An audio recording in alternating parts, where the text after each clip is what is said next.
Hi friends, నేను మీ జడి. Welcome to big boss updates. Big బాస్లో ఆర్జే శేఖర్ భాష అంటే మాటలకే పరిమితమా? ఆటలు లేవా? ఆ మాటల్లో కూడా జోకులకేనా? చుడిదారణం అంటాడు.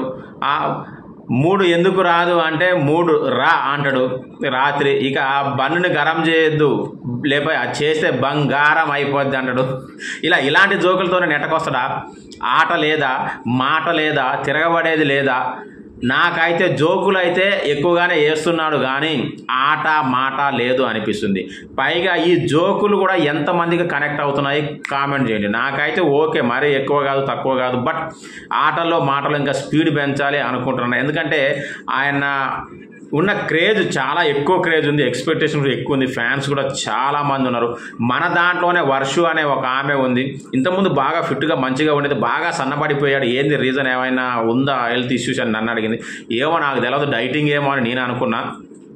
మీకేమైనా తెలిస్తే కామెంట్ చేయండి. ఎందుకంటే ఇలాగే ఉంటే చాలా కష్టం. సరే, పర్సనాలిటీ వదిలేయండి, ఆడడానికి మినిమం ఆడడానికి పర్సనాలిటీతో సంబంధం లేదు. మణికంఠ కూడా అంతే ఉన్నాడు కదా.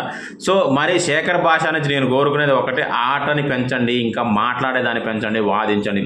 ఈ కులు జోకులు వేసుకుంటూ టైంపాస్ చేస్తే బయటకు వచ్చి మళ్ళీ అయ్యే రేడియోలు వేసుకోవాల్సి వస్తుంది బాస్.